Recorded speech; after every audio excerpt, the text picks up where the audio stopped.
এই জন্যে আমি বারবার আপনাদেরকে মনে করে একটা কথা, আমার জীবন থেকে উপলব্ধি করি একটা কথা, যে একমাত্র আল্লাহ ছাড়া এই পৃথিবীতে এবং পরকালে আমাদের আপন বলে কেউ নাই। বাকি সবাই সবার স্বার্থের জন্য আছে। মানুষ মানুষের অবস্থানকেই মূল্যায়ন করে, মানুষ মানুষের অবস্থানকেই মূল্যায়ন করে। আল্লাহ রাব্বুল আলামিন আপনার ভিতরটাকে ভালোবাসেন। দেখেন, আপনি যখন নামাজ পড়েন নাই, আল্লাহ পাক কিন্তু আপনাকে ধ্বংস করে দেন নাই। আল্লাহ পরম করুণাময় আপনাকে হেদায়েত দিয়ে নামাজি বানিয়ে দিয়েছেন। জীবনে অনেক পাপ করেছেন, ইনস্ট্যান্ট আল্লাহ পাক শাস্তি দিতে পারতেন, আল্লাহ পাক দেন নাই। আল্লাহ আপনাকে ভালোবাসেন, আল্লাহ আমাকে ভালোবাসেন।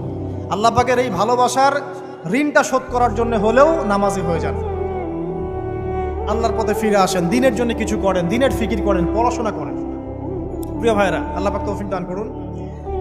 দেখুন, এই রিবা থেকে দূরে থাকার জন্য একটা হাদিস যথেষ্ট, যে 4 শ্রেণীর মানুষকে আল্লাহ রাসূল সাল্লাল্লাহু আলাইহি ওয়াসাল্লাম